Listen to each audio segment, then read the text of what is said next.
Sikat na pasyalan o daanan ng mga motorcycle enthusiasts ang kahaba ng Marikina, Rizal, Laguna at Quezon Highway o mas kilala sa tawag na Marilaki.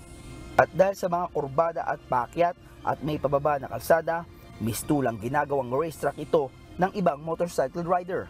Kaya naman, madalas rin sa Marilaki ang aksidente. Yan ang matagal na iniingatan na maiwasan ng mga tagapagpatupad ng batas. At ngayon, mas hinigpitan pa ang pagbabantay dito ng pinagsanib na pwersa ng Rizal PNP, LTO, HPG at MDRRMO sa isinagawa nilang simultaneous enforcement of traffic laws and anti-criminality operation. Bukod sa paglalagay ng kanilang personnels o force multipliers na nagbabantay sa lugar sa mga pasaway o kamote riders, naglagay na rin sila ng rumble strips. Ito'y upang maiwasan ang pagpapabilis ng takbo ng mga motorcycle rider.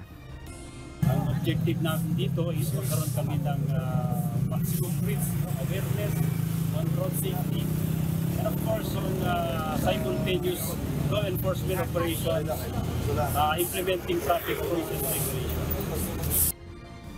Bukod dito, may mga strategic points na tinukoy na ng PNP kung saan may naka-standby silang pulis na maaaring malapitan ng motorista kung may nais silang maiparating na mga insidente o anumang illegal na gawain. Lalo na ngayong magpapasko, holiday and during long weekends, alam namin na marami po ang pumapasyal dito sa bayan ng Rizal. Kaya ginagawa namin dito para sa kaligtasan ng lahat. Maiwas aksidente at of course yung tamang disiplina sa paggamit ng mga vehicle, ng motor para wala pong masaktan.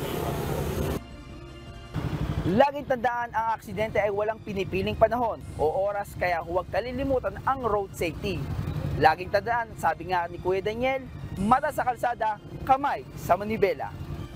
Jolis Matangat, UNTV News and Rescue. Diyos ang aming sandigan, serbisyo publiko ang aming pinahahalagaan.